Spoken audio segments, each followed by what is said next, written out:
Welcome back to the YouTubers and fellow bibliophiles to Book Challenge Chats. I'm Book Dragon, or Book Dragon number 9, however you want to refer to me. It's cool. Before I get into the next book, which will be the third book, or fourth book actually, of the 2022 reading challenge that I've got going on, which is for 60 books. If you enjoy these videos, please, leave a thumbs up, as I don't need that.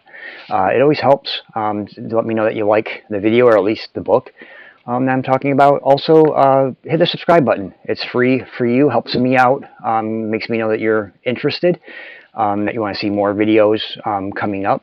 Also, turn on the notifications. That way you can get notified when new book reviews come up.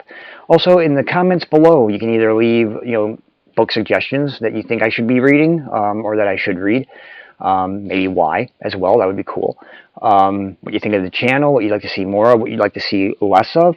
Also, leave your Goodreads username down below. That way I can add you, at least send the ad invite, so you guys can then accept, and we can kind of see what each other is reading. That would be kind of cool, and we can go from there. So now we're going to go into book number 4 of the year, which is, again, by New Zealand author Janet Frame, The Edge of the Alphabet. There you go.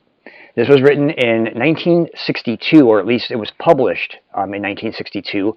Clocks in at about 303 pages long. It does have as characters Toby Withers and Bob Withers, which you may remember we discussed about in the Owls Do Cry book, but this is not a sequel. By any means. This is a purely kind of standalone. The characters are just there. There's none of their backstory involved, so you don't need to know what happened in Owls Do Cry to be able to know what happens to them. Toby just ends up being one of the 3 main characters, along with an Irishman and an Englishwoman, all going to England. For Toby, it's his overseas trip, so the whole family kind of sees it as, really cool, though some people think, your father's aging, you're the only child, why are you leaving him? You're supposed to be looking after him, taking care of him, right? But he wants to go off and do his book on the Great Tribe, the Unknown Tribe, or something like that. But he's got this great book in mind. Everybody writes a book, so they say. I've written a book, but not going to get published probably. Anyway, so he's on his way to England to basically, I guess, research, even though it never really shows him researching anything. And or I don't know if he's just supposed to sort of have an epiphany moment in England onto this, lost tribe, or this unknown tribe. But he's always afraid that somebody else is going to find it from him, and they're going to steal the idea. So he always keeps it mum's the word. Now, as in Owls Do Cry, Toby is still an epileptic, so he still does have seizures, or as they would say, fits, in this book. The other main characters, not readily by name, but one is an Irishman who is headed back to England, and if you read the autobiography or you've seen the movie, you will know that this character comes from an Irishman who Janet lived in the same building with in England for a while. I mean, some of the same things. You don't want to do that. You want to get this job, or do that job, or, eat this, or do that. Always kind of directing other people, but not really directing himself, if that makes any sense. The third character, the woman, she calls herself basically a secret research student, which Janet Frame actually referred to herself as that in England, in a couple of boarding houses that she lived in when she was working, before her novels really began to get published by major publishers. She referred to herself as a research student. So again, is part of this based off of her. Again, she claims that a lot of her fiction is not really autobiographical, but I think she pulls from different people that she met throughout her life, throughout her writing life, and carries that into characters that she puts into the book. Now, the Edge of the Alphabet, what does that actually mean? That's an interesting question, because it's not really, it's referred to throughout the book here and there, but it's not really explained what the Edge of the Alphabet means. It could be, as we're getting older, as all these characters are, we're getting towards the end of our life, the end of the alphabet. And as she has kind of pointed out in some of her other fiction, the golden years aren't necessarily so golden. So it's, what do you think? Anyway, I don't want to give a whole lot away on like what happens on the boat or what happens once they're in England, just because things kind of would then get kind of spoiled, and I don't want to do that just in case you do end up wanting to read this. I will say, though, that out of the 3 so far that I've reviewed, this is probably the weakest of the 3. That's just my opinion. I think a lot of people sort of have that feeling too. I mean, this is the first of her novels really to not delve into a mental institution, and I think maybe people were leery of that because that's what she had known and that's what she had written. So that was what I guess people wanted to maybe see, was a little more, the mental illness and mental, that kind of thing. But she doesn't do that here. Each character obviously has their own flaws, just as we all have our own flaws.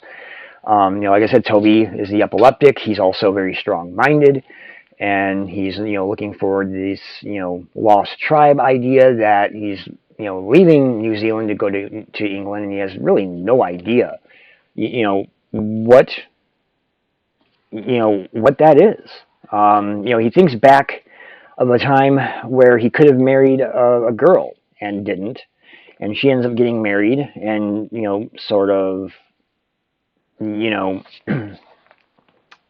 hit society, basically. And Toby sort of wonders, well, did I do the right thing? Did I do the right thing in the sense that I didn't marry her when maybe I could have? Did she really love me? Did she not?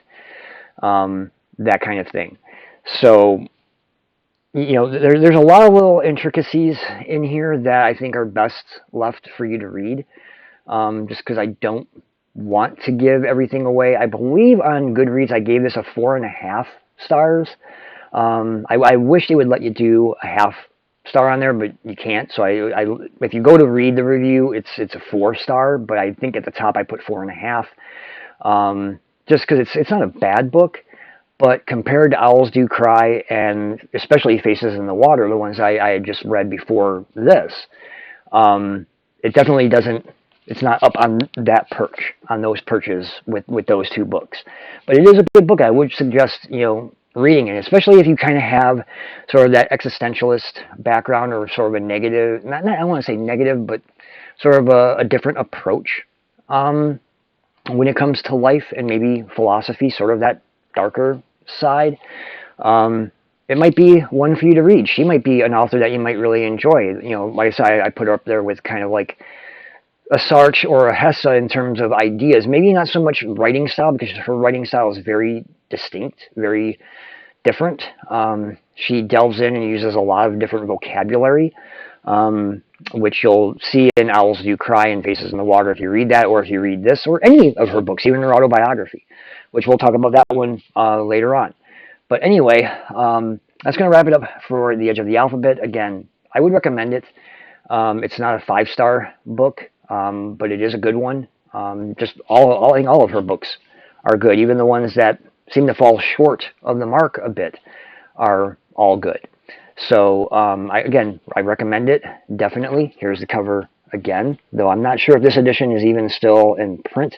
George Brasilier Incorporated. I had to kind of search for the image on Goodreads because it's not what came up when I scanned the cover. The book came up, not the cover. So anyway, it's going to wrap it up. But again, please, if you enjoy the video, give it a like, give it the thumbs up, click the subscribe button. That way I know you want to see more videos, because they will be coming, and hopefully you're enjoying them. Also, turn on the notification button. That way you know when I upload, because it's not necessarily going to be in a regular pattern. It's when I kind of finish the books and then do the reviews, which I'm still kind of working a little bit behind and catching up in reviews. So bear with me on that, and I will get caught up eventually. But and also, in the comments below, like I said, leave a some some suggestions for books. I'm always interested and always open for books. I'm really all over the place, from like poetry to fantasy to fiction, nonfiction, philosophy, psychology, communication. All over the place, really. So just I would appreciate that, and let me know why you think I should read the book too. That would be cool. Also, again, you can drop your Goodreads username down below, and I will send you the ad invitation.